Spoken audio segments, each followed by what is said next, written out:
Bonjour tout le monde, mon nom est Robert Gauthier et puis bienvenue au réseau qui s'appelle Lumière sur la prophétie biblique. On est rendu ici là, dans une phase assez importante. On a étudié les 7 fêtes de l'Éternel. Maintenant, les 7 fêtes de l'Éternel se divisent en 4 et puis en 3. La grande différence, c'est que les 3 dernières arrivent tous dans le même mois, le 7e mois. Alors, on tombe maintenant ici dans la prophétie. Le fait que tout se passe dans le même mois nous dit que les événements prophétiques après l'enlèvement de l'Église vont arriver d'une façon assez rapidement. Alors, si vous voulez, on va commencer, puis on va regarder ce qu'on appelle la 6e fête. Hein? Excusez-moi, la 5e fête. 5, 6 et 7 vont ensemble rapidement.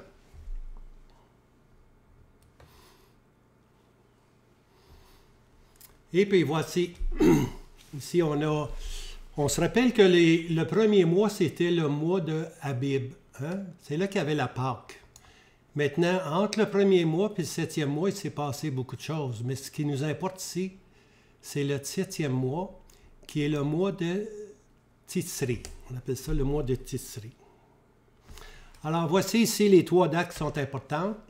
Le premier jour du 7e mois, le 10e jour du 7e mois, et puis finalement le 15e jour du 7e mois.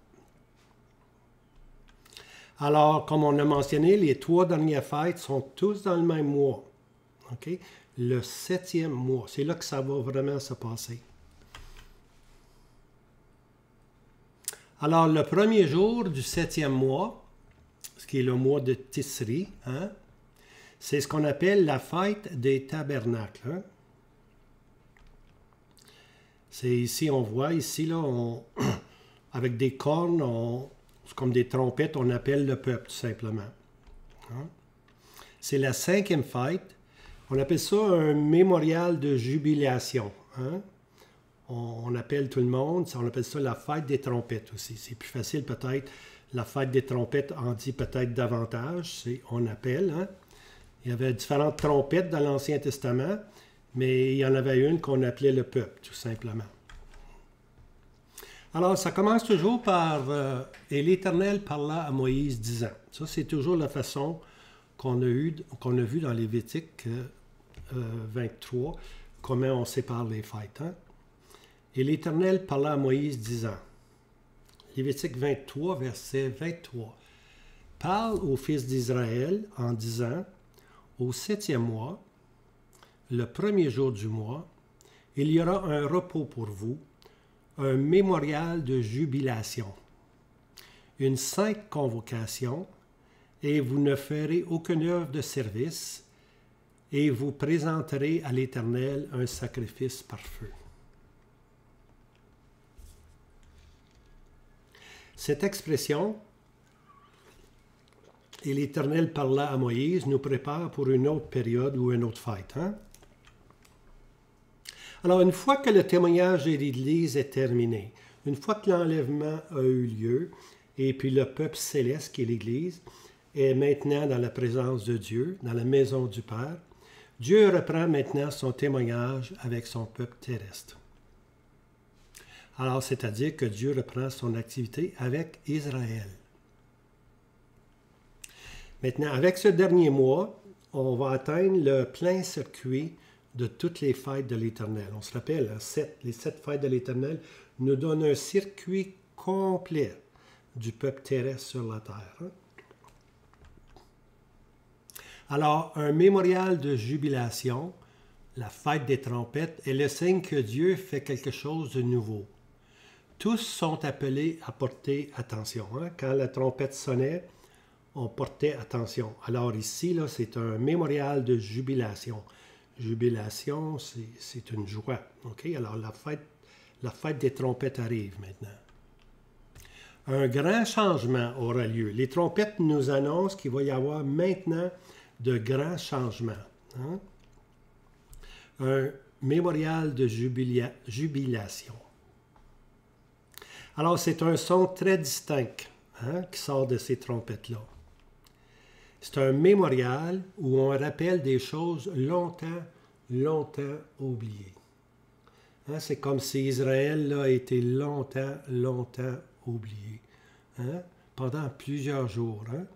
Israël a été longtemps oublié, mais voilà maintenant le son de la trompette, et puis Israël revient en mémoire, pour ainsi dire, devant Dieu.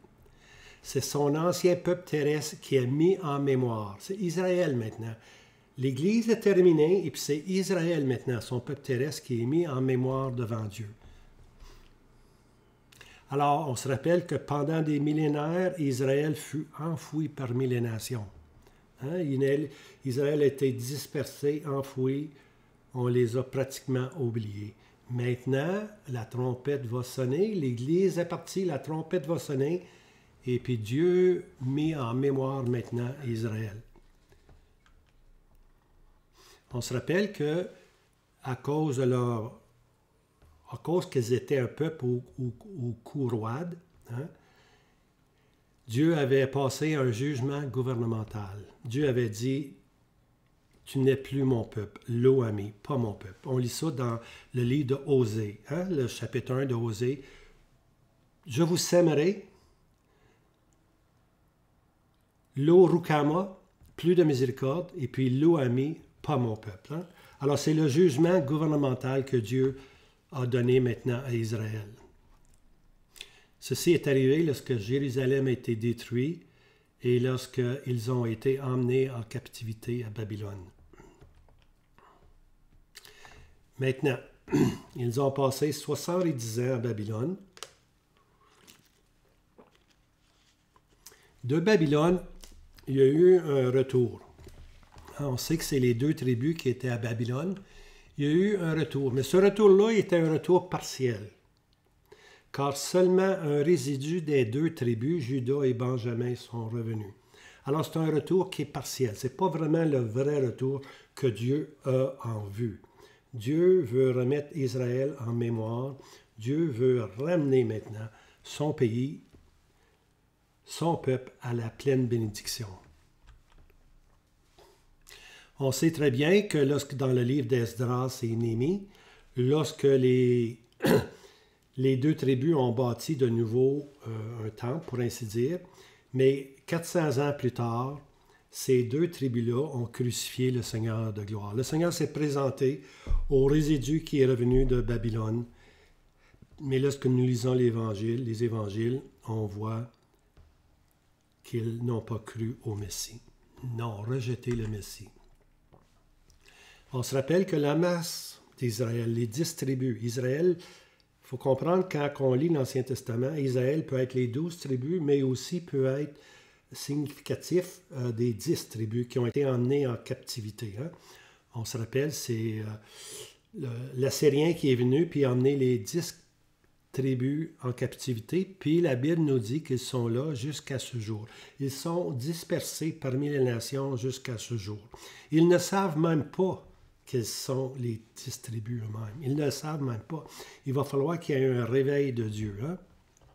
Alors, à un moment donné, la trompette va sonner. Alors ici, on lit « D'autres seigneurs que toi.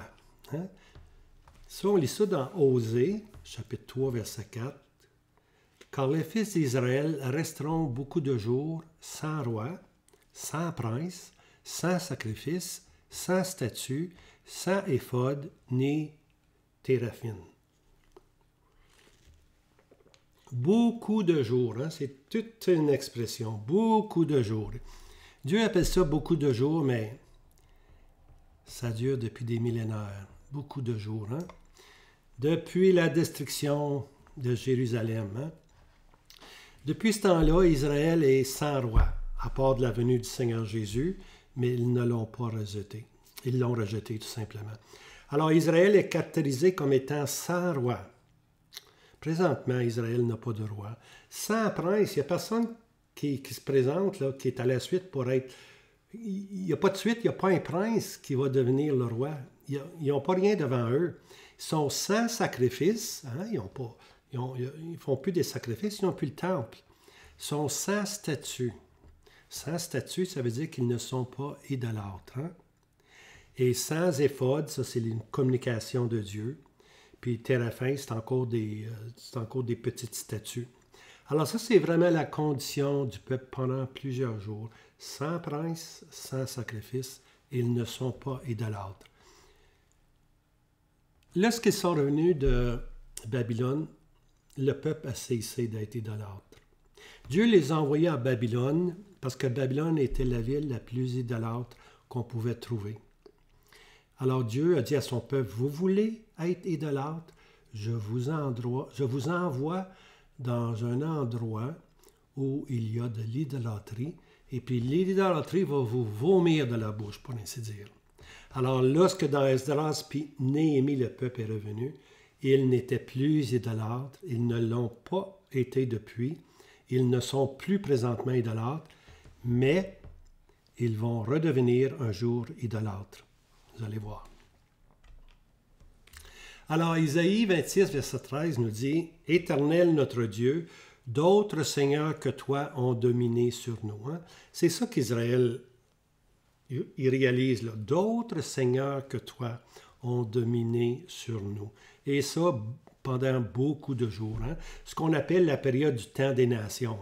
Beaucoup de nations ont dominé sur eux. Néhémie 9, verset 36. Néhémie dit ceci, « Voici, nous sommes aujourd'hui serviteurs lorsqu'ils sont revenus de Babylone. Et quant au pays que tu donnais à nos pères, pour qu'ils en mangeassent le fruit et les bons produits, voici, nous y sommes serviteurs. » Alors Néhémie confesse que même s'ils sont revenus à Jérusalem pour bâtir un nouveau temple, ils étaient maintenant serviteurs. Serviteurs de qui? Beaucoup de seigneurs ont dominé sur nous. Serviteurs des nations. Osée 3, verset 5 nous dit « Ensuite, les fils d'Israël retourneront et rechercheront l'Éternel, leur Dieu, et David, leur roi, et ils se tourneront avec crainte vers l'Éternel et vers sa bonté à la fin des jours. » À la fin des jours. À la fin des jours, Israël va retourner. Et puis c'est un peu ceci, le son des trompettes, là, c'est un avant-goût pour un retour, que Israël est de nouveau en mémoire devant l'Éternel. Et puis que Dieu va restaurer maintenant Israël. Mais il y a beaucoup d'étapes encore à faire. Alors ici on lit, « Et ensuite les fils d'Israël retourneront et rechercheront l'Éternel leur Dieu. » Alors ça, c'est une fois que le témoignage de l'Église est complété. Ensuite, on va s'occuper d'Israël. Une fois que l'Église part, maintenant Dieu peut s'occuper de son peuple terrestre. Dieu ne peut pas avoir deux témoignages en même temps. Ce serait de la confusion qu'il y ait un peuple terrestre, Israël, puis qu'il y ait un peuple céleste, l'Église, en même temps. Non. Un doit partir, puis l'autre doit intervenir. Alors, l'Église est partie avec l'enlèvement, puis Dieu recommence maintenant son activité avec son peuple terrestre. C'est l'Éternel qui va les réveiller. Et ils retourneront et rechercheront l'Éternel leur Dieu. Maintenant, en 1948, jour où Israël a été déclaré comme un pays ou un État, ce fut un commencement du retour. Mais c'est seulement un retour vers un pays. Ce n'est pas un retour vers l'Éternel. Ils retourneront et rechercheront l'Éternel, leur Dieu. C'est pas ça qu'ils ont fait en 1948. Faut pas se donner des illusions, là. En 1948, c'est un mouvement patriotique. Un retour vers le pays. C'était pas un retour à la recherche ici, là. Ils rechercheront l'Éternel. C'est pas ça qui est arrivé. Tout ce qu'ils voulaient, c'est un pays. C'était pas la recherche de Jéhovah. Ça, c'est 1948.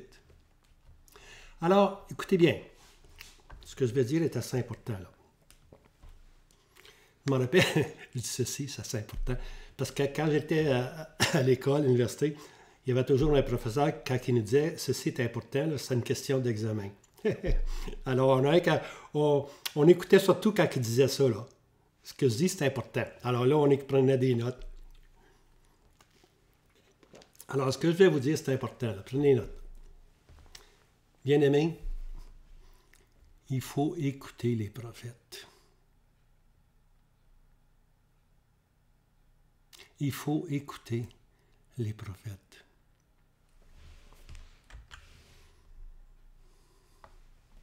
Il faut mettre notre foi dans les paroles des prophètes. Ce qu'ils ont écrit, ce qu'ils ont dit, c'est la vérité. Il faut les écouter. Il faut cesser là, de se servir de nos yeux pour essayer de comprendre les événements mondiaux et surtout les événements au Moyen-Orient. Aujourd'hui, on voit là, des mouvements au Moyen-Orient, puis on essaye de mettre la prophétie là-dedans. Écoutez, bien-aimés, ne regardez pas les événements. Écoutez, je vous en supplie, écoutez les prophètes. Tournez-vous vers les prophètes. C'est là qu'il est important. On entend dire aujourd'hui continuellement, on entend le cri, là, prophecy update, prophecy update, prophecy update. Hein? C'est comme si on veut mettre à jour la prophétie.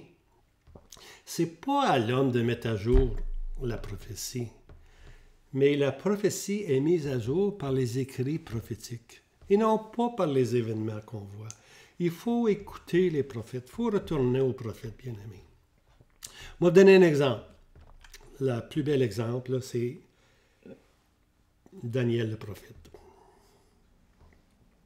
Daniel était conscient qu'un jour, Juda allait retourner vers Jérusalem. Il connaissait assez bien les écrits pour savoir que le séjour à Babylone était temporaire. Combien longtemps? Il ne savait pas. Mais il savait que c'était temporaire. Alors, il voyait les événements, puis il voyait les mouvements des nations qui désiraient accroître leur puissance. Il était conscient de ça. Il voyait tout ça dans le monde. Il voyait les événements arriver, une nation contre une autre nation, puis il voyait les Mèdes puis les Perses qui devenaient de plus en plus puissants. Il était conscient de ça, il voyait ça. Maintenant, au lieu de faire de la spéculation sur les mouvements territoriaux des Mèdes puis des Perses, il sonda les Écritures. Au lieu de regarder à tous ces événements-là des nations autour de lui, il se tourna et sonda les Écritures. Et voici, en sondant les Écritures, il est conduit vers le prophète Jérémie. Daniel écoute les paroles du prophète Jérémie. Daniel 9, versets 1 à 2. La première année de Darius, fils d'Assuérus, de la semence des Mèdes, qui fut fait roi sur le royaume des Chaldéens. Alors, c'est maintenant l'empire des Mèdes puis des Perses. Hein? On a détruit l'empire des Chaldéens. Entre mots, Babylone a été détruit.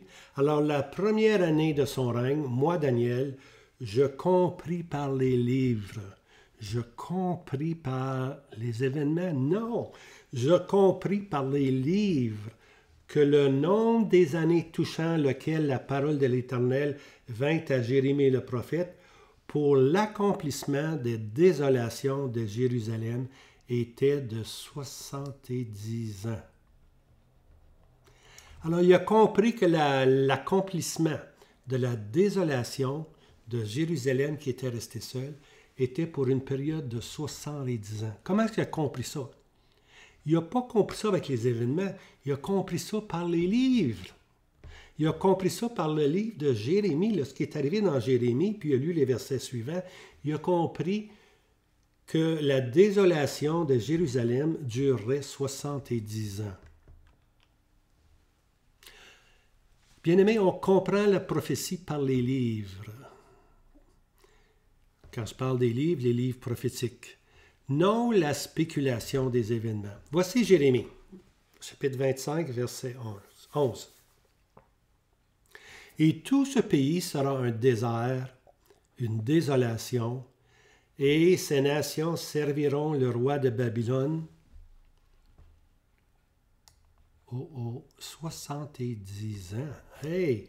Quand il est arrivé à ce verset-là, il savait maintenant que bientôt ils allaient retourner à Jérusalem, parce que Dieu avait dit par le prophète Jérémie que la désolation durerait sous Babylone. Cette désolation-là durerait 70 ans. Eh bien, Babylone venait de tomber. Alors, il était conscient que d'une minute à l'autre, d'une journée à l'autre, les 70 ans étaient terminés et puis qu'un résidu retournerait vers Jérusalem. Jérémie 29, un peu plus loin, il a continué à lire au verset 10. « Car ainsi dit l'Éternel, lorsque 70 ans seront accomplis pour Babylone, je vous visiterai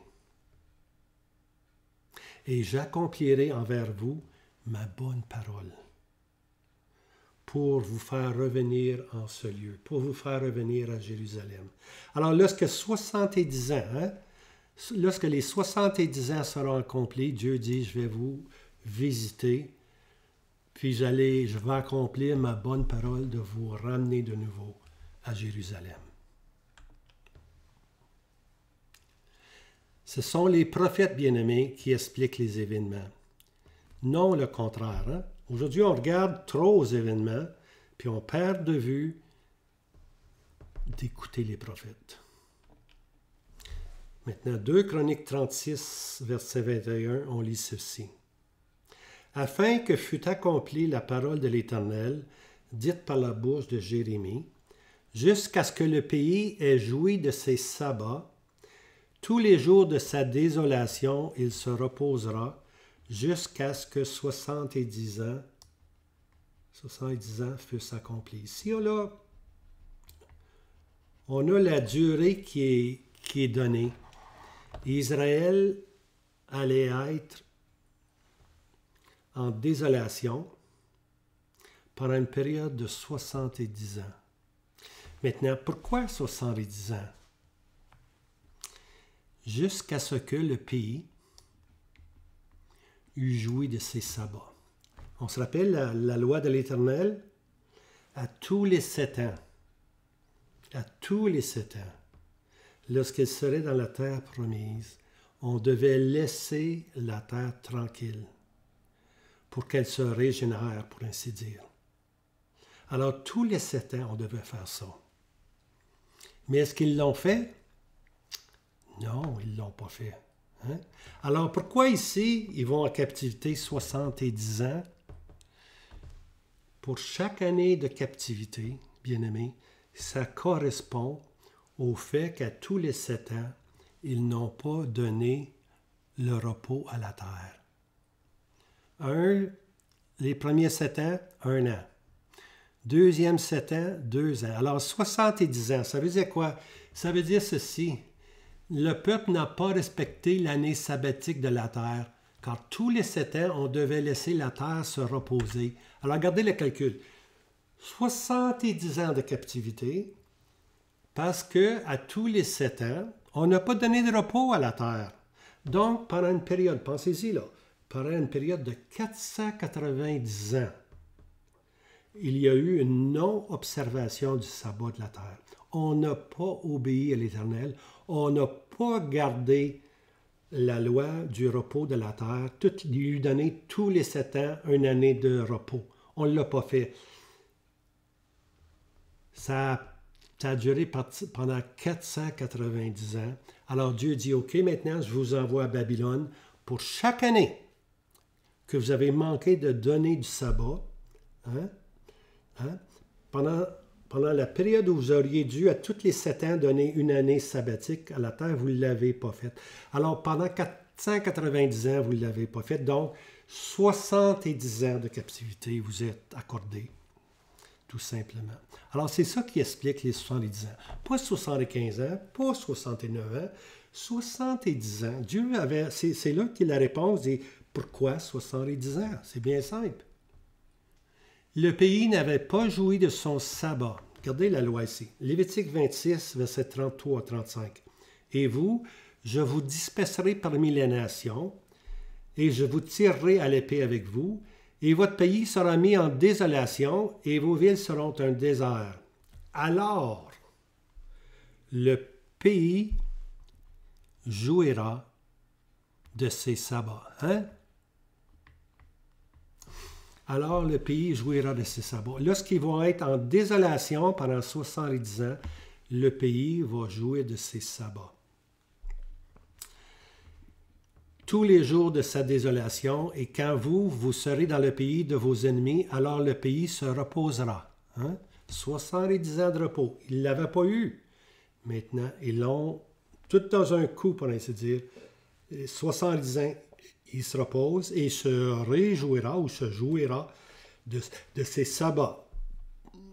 Tous les jours qu'il sera désolé, il se reposera, parce qu'il ne s'était pas reposé dans vos sabbats pendant que vous y habitiez. Alors, pendant 490 ans, on n'a pas donné de repos. 500 ans, là, on a cultivé la terre, mon gars, semaine après semaine, année après année. On n'a jamais donné un repos sabbatique. Dieu dit, OK, moi, réglé votre problème. Moi, vous envoyez 70 ans en captivité. Hein? Et puis, les 70 ans représentent tous les années, ou tous les sabbats, 70 sabbats, hein? Sabbats annuels. Tous les 7 ans, il fallait qu'ils donnent du repos. Alors, ils ne l'ont pas fait. Alors, c'est ce qui explique, en passant, les 70 ans en captivité à Babylone. Alors, soyons un bon Daniel. Moi, Daniel, je compris par les livres. Daniel 9, verset 2. Je compris par les livres. C'est par les livres des prophètes bien-aimés qu'on doit comprendre. Écoutons les prophètes. Et cessons de faire de la spéculation. Hein? Maintenant, on arrive dans Ésaïe 17 et Ésaïe 18. Ces deux chapitres-là d'Ésaïe demandent notre attention pour évaluer le retour d'Israël en 1948 dans leur pays. Il faut écouter les prophètes. Alors là on va écouter Ésaïe. Okay? On peut penser ce qu'on veut là, de 1948, là, et puis, mais écoutez les prophètes, écoutez ce que Ésaïe en pense. Là. Écoutons son évaluation prophétique. Alors, on va regarder ce retour de 1948 sous le regard du prophète Ésaïe, lorsqu'Israël a été déclaré un État, un pays. Ésaïe, chapitre 17, verset 10, on lit « Car tu as oublié le Dieu de ton salut, et tu ne t'es pas souvenu du rocher de ton lieu fort. C'est pourquoi tu planteras des plantations agréables et tu sèmeras des sceptres étrangers. » Israël, en 1948, sont revenus dans leur pays. Mais ce n'est pas un retour vers Dieu. Ils ont oublié le Dieu de leur salut. Ils ne se sont pas souvenus du rocher de ton lieu fort. Alors, qu'est-ce qu'ils avaient fait? Ils sont mis à planter des plantations agréables et tu sèmeras des sceptres étrangers. Dans les années 48, on a semé des millions puis des millions de sceptres, des vignes. Hein? Et puis aujourd'hui, Israël, en agriculture, en vignes, en technologie, a pris une grande croissance. Okay? Alors, c'est ça qui est arrivé. Tu sèmeras des sceptres étrangers. Maintenant, Israël, on sait qu'Israël a eu une grande croissance. Ça fait déjà au-dessus de 70 ans qu'ils sont là maintenant. Et puis, dans Israël, on peut trouver tous les produits que tu peux imaginer. Ils récoltent maintenant, ce qui était désertique maintenant, ils récoltent tous les produits que tu peux avoir dans le monde. Non seulement ça, mais Israël, au point de vue technologie, que ce soit dans la technologie des téléphones, des armes des armes de guerre, tout ça, ils sont à l'avant-garde. Okay? Ils sont très avancés. Israël est très avancé. Qu'est-ce qui se passe avec Israël maintenant? Bien-aimé, il se pète les bretelles avec ses avancements d'agriculture et de technologie. Hein? C'est ça que j'appelle, moi, se péter les bretelles. Hein? Si vous ne comprenez pas ça, celui-là, vous le comprendrez. Hein? Nous, Israël, on est fort. Regardez-nous comment nous sommes avancés en technologie, en agriculture et en toutes sortes d'affaires. On se pète présentement les bretelles. Eh bien, il ne faut pas, bien-aimé, se laisser influencer par ces choses-là. On a beau regarder Israël, dire oui, c'est vrai, ils sont très avancés maintenant, un petit pays qui contrôle beaucoup maintenant, mais bien-aimé, écoutons les prophètes, hein? Écoutons les prophètes. Continuons avec Isaïe. Hein? Isaïe dit, oui, vous allez planter des vignes, des ceps étrangers, ou vous allez croître. Là. Verset 11, le verset suivant. Le jour même où tu planteras, tu feras croître, et le matin, tu feras pousser ta semence. Alors, voici maintenant, tout va bien, on plante un matin, puis le lendemain, on récolte, tu vois. Tout paraît bien, tout aux yeux de l'homme paraît bien. Mais ici, remarquez bien. Mais le prophète dit, au jour de l'entrée en possession, la moisson sera un monceau et la douleur incurable. Alors Dieu dit ici là, que la moisson va être un monceau et une douleur incurable. Hein? C'est plus là, tout vient de changer maintenant. Une douleur incurable. Quand on parle de la douleur incurable, bien-aimé, c'est les troubles de Jacob. Hein? Dieu doit intervenir et puis Jacob doit passer par la grande tribulation. Hein? Même si aujourd'hui tout paraît bien, tout est beau, il va y avoir une douleur incurable. Ça, c'est Isaïe 17, verset 11. On va un peu plus loin dans le chapitre suivant, un double témoignage rendu par le même prophète. N'oubliez pas, là, il faut écouter les prophètes. Isaïe 18 maintenant, verset 4. « Car ainsi m'a dit l'Éternel, je resterai tranquille. Et je regarderai de ma demeure, comme une chaleur sereine sur la verdure, comme une nuée de rosée sur la chaleur de la moisson. Hein? L'Éternel dit, je resterai tranquille, je vais simplement regarder comment les choses se passent. Hein? Je resterai tranquille. Alors présentement, Dieu est tranquille, je resterai tranquille. Dieu n'agit plus maintenant directement avec son peuple d'Israël. Dieu agit seulement maintenant dans sa providence. Hein? Quand on se dit dans sa providence, ce sont les agissements secrets de Dieu. Comment Dieu se prend pour que les choses puissent arriver. On ne sait pas, c'est pas un gouvernement direct comme dans le passé. C'est maintenant une administration providentielle. Dieu permet qu'un tel pays, puis qu'un autre pays soit là. Dans tous ces mouvements-là, Dieu est en contrôle, bien-aimé. Okay? Et puis Dieu agit avec Israël dans sa providence. Il n'agit pas directement avec eux.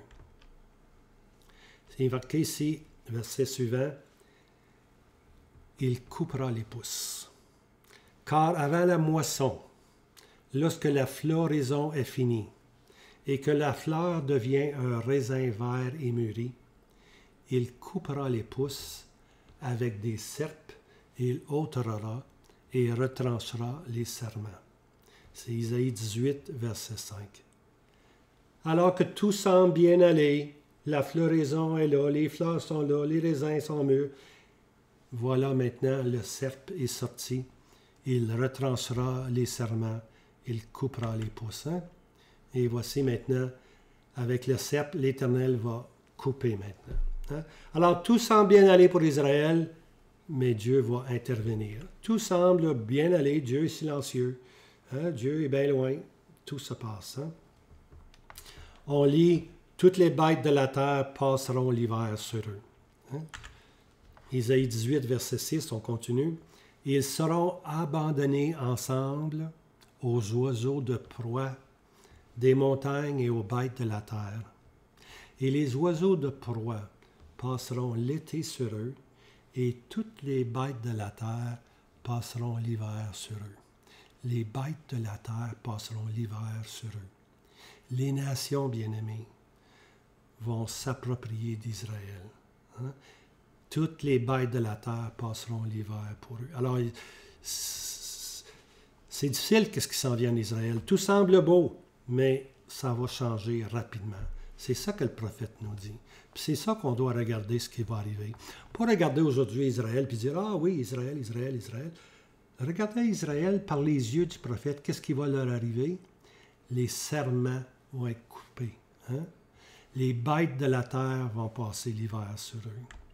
C'est ce qui s'en vient. Alors, la trompette doit sonner. Hein? La trompette doit sonner, c'est-à-dire le réveil de Dieu vers Israël doit un jour s'accomplir. Alors, la trompette sonnera encore avec plus d'éclats lorsqu'ils seront sous la protection du nouvel ordre mondial, l'Empire romain reconstitué. On a eu une première vague, hein? 1948. Mais c'est une vague petite comparée à la vague qui s'en vient. Il y a une autre vague, bien aimée, qui va arriver. Alors ici, comment l'Empire romain s'est effondré?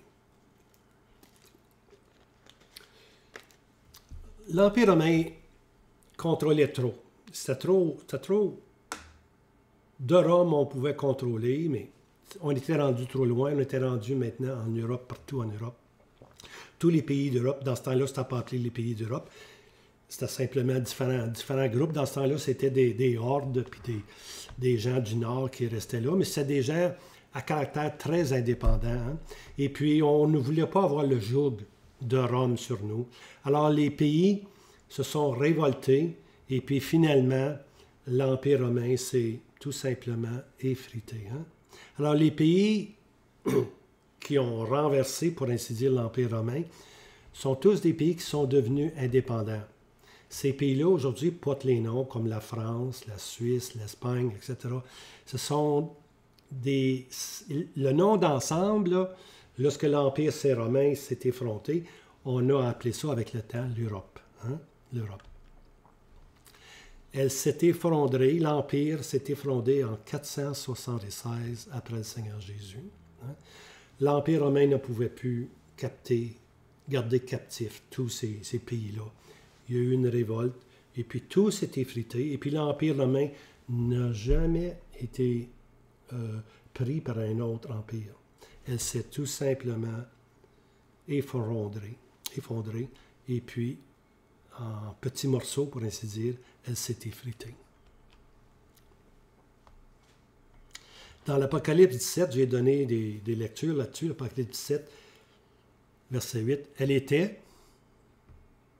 et n'est pas, et va monter de l'abîme. C'est-à-dire que l'Empire romain elle était au jour de la peau de Jean, elle était là. Elle n'est pas présentement, mais elle va monter de l'abîme. L'abîme, c'est le séjour des démons. Alors, il va y avoir une montée satanique. Okay? L'Empire romain va reprendre vie, mais cette fois-ci, elle va être animée par Satan. Hein? Elle va monter de l'abîme. C'est Satan qui va l'animer, pour ainsi dire. Ça, bien aimé, c'est le nouvel ordre mondial. L'Empire romain qui doit reprendre vie. Ça, c'est le langage de la parole de Dieu. Je sais qu'aujourd'hui, on entend beaucoup de langage, mais si vous voulez vous en tenir au prophète, si vous voulez vous en tenir à Daniel, si vous voulez vous en tenir à Apocalypse chapitre 13, hein? La première bête qui sort de la mer, c'est le nouvel ordre mondial. C'est l'Empire romain qui était blessé d'une blessure mortelle qui va reprendre vie. C'est un empire, bien aimé. Le nouvel ordre mondial, là, c'est pas la technologie, puis c'est pas l'argent, puis c'est pas ci, c'est pas ça. C'est un nouvel ordre, c'est l'Empire romain qui va reprendre vie. C'est un empire qui va reprendre vie. Hein? Et puis, l'Europe qui est complètement séparée aujourd'hui va être réunifiée ensemble. Hein? Puis ça va être ça, le nouvel ordre mondial. L'Europe cessera d'être des unités indépendantes et elle sera réunifiée. Ce qui caractérise l'Europe depuis toujours, depuis l'effondrement de l'Empire romain, ce qui a caractérisé l'Europe, c'est que chaque pays va être indépendant. Chaque pays va avoir son propre gouvernement, ses propres lois, sa propre langue, etc. On ne veut pas qu'un pays devienne plus puissant qu'un autre. On appelle ça le statu quo. Hein? Les choses doivent demeurer ainsi. On a essayé d'unir l'Europe de plusieurs façons depuis longtemps. Hey, ça fait 25 ans qu'on parle de l'Europe unie. L'Europe est de plus en plus désunie, OK? Mais, la parole de Dieu nous dit qu'un jour, l'Europe va être unie ensemble. C'est ça le nouvel ordre mondial. Il va y avoir un futur prince romain à venir. Daniel, écoutons Daniel 9, 26. Le prince qui viendra. Hein? Le peuple qui a détruit Jérusalem, c'est le peuple romain. Mais la prophétie de Daniel nous parle du prince qui viendra. Du prince de ce peuple romain-là qui viendra. Il va y avoir un prince, un chef. Hein? Il va y avoir un chef romain qui va se présenter. Ce qu'on appelle le futur empereur. Hein? Le prince qui viendra. Il sera de souche romaine, pour simplement. Alors, c'est un verset dans Daniel 9, verset 26. Le prince du peuple qui viendra. Il n'est pas encore ici. Il va venir.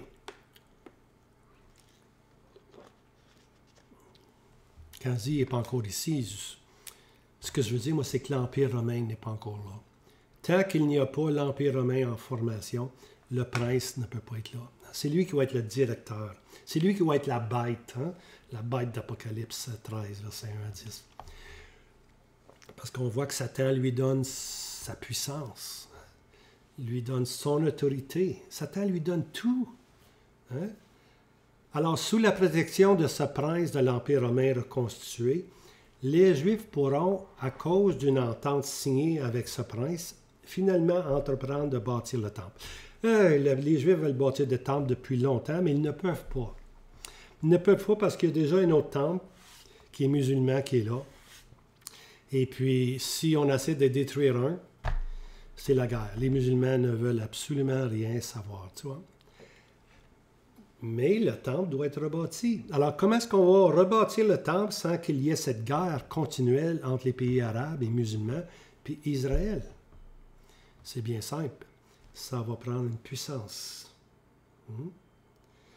Le peuple du prince à venir. Il va y avoir une puissance qu'on va appeler l'Empire romain reconstitué, qui, elle, l'Empire romain, avec son prince, vont signer un contrat de 7 ans avec Israël, hein, avec le peuple d'Israël, pour leur dire, écoutez, faites-vous-en pas, on vous back, on vous protège. Il n'y a pas un pays arabe qui va vous attaquer, on est là pour vous protéger. Et pensez-vous qu'Israël ne sera pas content? Finalement, ils vont pouvoir bâtir le temple. Hein? Alors, s'il y a eu un son de trompette en 1948, ici, là, il va en avoir un autre. Hein? Il va y avoir un autre son puissant. Lorsque l'Europe va s'engager, l'Empire romain reconstitué va s'engager pour protéger Israël. Et écoutez, si vous pensez qu'il y a du monde qui sont revenus en 1948, il va en avoir beaucoup plus qui vont venir maintenant. Alors, tous les pays afflueront. Hein? Les Juifs vont venir de tous les pays. Pourquoi? Parce qu'il y a un cri qui est lancé. C'est quoi le cri? Paix.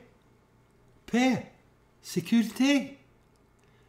Et finalement, au Moyen-Orient, il va y avoir la paix et la sécurité parce que l'Empire romain s'est engagé par un contrat de protéger Israël. Et 1 Thessaloniciens 5, verset 3, « Quand ils diront paix et sûreté, alors une subite destruction viendra sur eux, comme les douleurs de celle qui est enceinte, et ils n'échapperont point. » Paix et sûreté. Il va y avoir cette atmosphère-là de paix et sécurité. On va commencer à bâtir le temple, on va commencer à offrir des sacrifices, mais ça ne durera pas. Ça ne durera pas. Hein? Une subite destruction viendra. Une subite destruction viendra. Après les 3 premières années et demie, ce prince romain-là déchire tout simplement le contrat, l'entente qui a été signée. Et puis ce n'est plus la paix, ce n'est plus la sûreté. Au commencement, les Juifs pieux vont aller, hein, ils vont dire, montons à Jérusalem, hein, allons-y à Jérusalem pour offrir des sacrifices. Mais le jour qu'ils vont voir la bête qui est assis, hein, qui est assis sur le trône, alors ils vont s'enfuir maintenant. Le Seigneur Jésus dit, à partir de ce moment-là, enfuyez-vous. C'est le moment de l'idolâtrie qui commence. Alors, en 1948, c'est un retour, premier son de trompette, on peut dire, un retour vers le pays. C'est une première vague. 1948, c'est une première vague. Mais bien aimé, il y en a une autre vague à venir. Hein? Une autre vague encore plus grande. Lorsque paix et sécurité, lorsque l'entente entre l'Empire romain reconstitué et les Juifs sera signée, pour ainsi dire, les Juifs vont se sentir en sécurité. Et puis, qu'est-ce qui va arriver? Une deuxième vague à venir. Imaginez-vous les avions qui vont rentrer. Hein? Il y a beaucoup de Juifs qui sont riches, beaucoup de Juifs qui sont dans différents pays, qui n'osent pas maintenant venir en Jérusalem. On a beau dire Jérusalem, c'est un pays calme, c'est un pays sécuritaire. Ben, écoutez, ces Juifs-là ne sont pas fous, là. Ils savent très bien qu'Israël, ce n'est pas un pays de paix. Hein? C'est pas un pays de paix. Mais lorsque cette entente-là va être signée, lorsque le cri va se faire paix et sécurité, alors maintenant, il va y avoir une deuxième vague. Et puis là, maintenant, il va y avoir beaucoup d'Israélites qui vont revenir avec beaucoup d'argent aussi. Okay? Et puis là, on va se mettre à bâtir le temple. Alors, les Juifs riches entreront au pays, se croyant en cette deuxième vague en sécurité. Paix et sécurité. Ça, c'est la deuxième vague. Le mémorial des trompettes, hein? C'est la nation qui revient en mémoire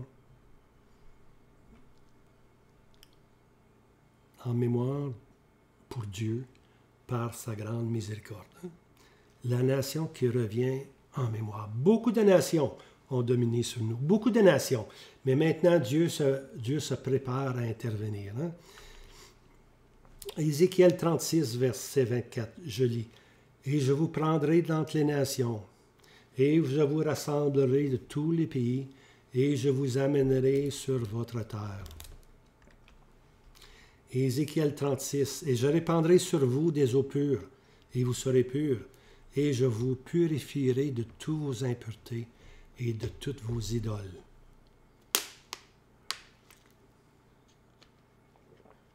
Les gens pensent que 1948, là, c'est vraiment ça le retour.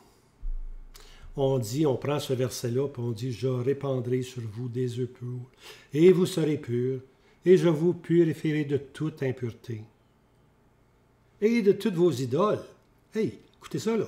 De toutes vos idoles. Est-ce qu'Israël est idolâtre aujourd'hui? Non, ils ne sont pas idolâtres. Ils n'ont pas été idolâtres depuis le retour de Babylone. Même lorsque le Seigneur Jésus est venu 400 ans après le retour sur Esdras et Néhémie, le peuple n'était pas idolâtre. Le peuple n'est pas encore idolâtre aujourd'hui. Mais ce verset-là dit qu'il va verser des eaux pures, je vous serai pur, je vous purifierai de toutes vos impuretés et de toutes vos idoles. Alors, Israël doit redevenir un peuple idolâtre. Ce n'est pas seulement le prophète Ézéchiel qui dit ça, le Seigneur Jésus le dit aussi. Tu vois? Un autre viendra en son propre nom et vous le recevrez, simplement. Tu vois? Matthieu 12, verset 44.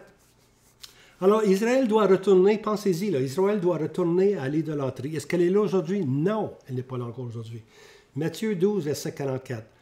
Alors, il dit, « Je retournerai dans ma maison d'où je suis sorti, y étant venu, il la trouve vide, balayée et ornée. Hein? » C'est l'esprit immonde maintenant qui veut revenir. Maintenant, quand l'esprit immonde, l'esprit d'idolâtrie veut revenir, qu'est-ce qu'il trouve? Il trouve qu'Israël est balayé puis orné, la maison est vide, ils ne sont pas idolâtres. Alors, l'esprit immonde, il prend avec lui 7 autres esprits. 7, c'est un chiffre complet, là. Il prend avec lui 7 autres esprits plus méchants que lui-même. Et étant entré, il habite là. Et la dernière condition de cet homme-là est pire que la première. Ainsi sera-t-il fait à cette génération méchante. Israël est une génération méchante. Israël va retourner à l'idolâtrie. Ils ne sont plus idolâtres, mais ils vont retourner un jour à l'idolâtrie pour adorer l'homme de péché. Hein? Alors, Ézéchiel nous dit, un peu plus loin, chapitre 37, Et il me fit passer auprès d'eux tout autour, et voici, ils étaient fort nombreux sur la face de la plaine, et voici, ils étaient très secs. Ça, c'est le rassemblement des os, hein, des os. Maintenant, il y a des gens qui comparent ça à 1948, lorsque les Juifs sont revenus. Hein? Et voici, ils étaient fort nombreux sur la face de la plaine, et voici, ils étaient très secs. Hey, c'est Ézéchiel qui dit ça. Ézéchiel, il dit quoi? Il dit qu'ils étaient très secs. Entre mots, ils n'ont pas de vie en eux. Le mouvement de 1948, c'est un mouvement très sec. Il n'y a pas de vie en eux. C'est un mouvement vers une terre promise, pour ainsi dire. Ce n'est pas un mouvement vers Jéhovah. Un peu plus loin, il dit dans Ézéchiel 37, verset 8, « Et voici, je vis, et voici, il vint sur eux des nerfs, de la chair et de la peau, les recouvrit par-dessus, mais il n'y avait pas de souffle en eux. » Hein, bien-aimés, 1948, il n'y a pas de souffle en eux. Dans la deuxième vague, lorsqu'ils seront sous la protection de l'Empire romain, le nouvel ordre mondial, lorsqu'ils seront sous la protection de l'Empire romain reconstitué, il n'y aura pas de souffle en eux non plus. Ils vont simplement revenir vers leur pays. Ce n'est pas un retour vers Jéhovah. Ça va être un retour, si tu veux, à la religion, mais ce ne sera pas un retour de repentance. Hein? Ils se tourneront vers moi, celui qu'ils ont crucifié. Il faut attendre. Ce n'est pas encore le moment, bien-aimé. Ce n'est pas encore le moment. Ézéchiel 37, verset 10, « Et je prophétisai selon qu'il m'avait commandé, et le souffle entra en eux, et ils vécurent. » Ce n'est pas encore arrivé. Le souffle n'est pas en eux. En 1948, le souffle n'est pas en eux. Dans la deuxième vague, lorsqu'ils vont dire paix et sécurité, le souffle ne sera pas en eux. Ce n'est pas encore le mouvement de Dieu. Mais il va y avoir un moment où Dieu va intervenir. Alors, comment ne pas attribuer ces passages-là à Israël? Psaume 81, verset 2. Entonnez le cantique et faites résonner le tambourin, la harpe agréable avec le hutte.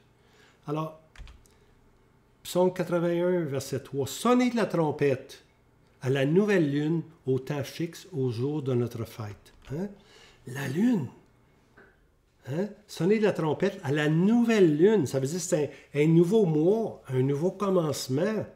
La lune va retrouver finalement sa clarté. Pourquoi? Parce que Jéhovah se tourne maintenant vers eux. Et puis la lumière commence à luire maintenant sur Israël. La lune retrouve sa clarté. Les trompettes vont sonner. Hein? On sonnera la grande trompette. Hein? Isaïe 27, 12. Il arrivera en ce jour-là que l'Éternel battra au flot depuis le courant du fleuve jusqu'au torrent de l'Égypte. Et vous serez rassemblés un à un, fils d'Israël.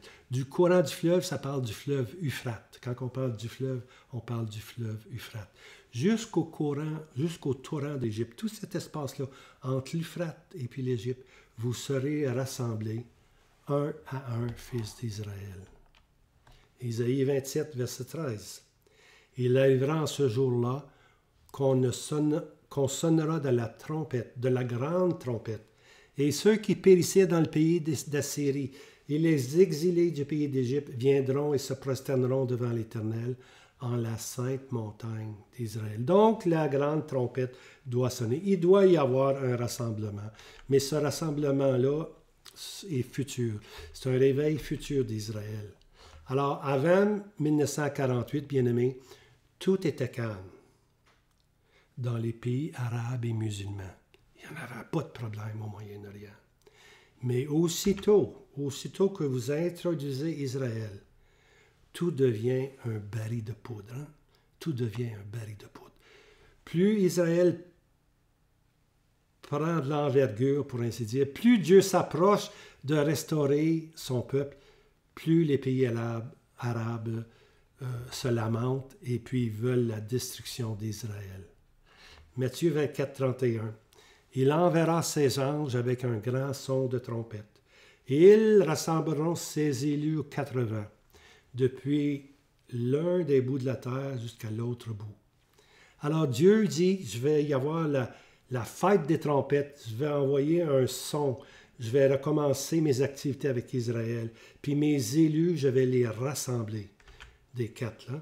Alors les 2 premières vagues qu'on a vues en 1948 et puis celle qui est à venir, lorsqu'ils diront paix et sécurité, dans ces 2 premières vagues-là, bien-aimés, ce n'est pas les élus qui sont retournés. C'était des gens patriotiques qui sont retournés.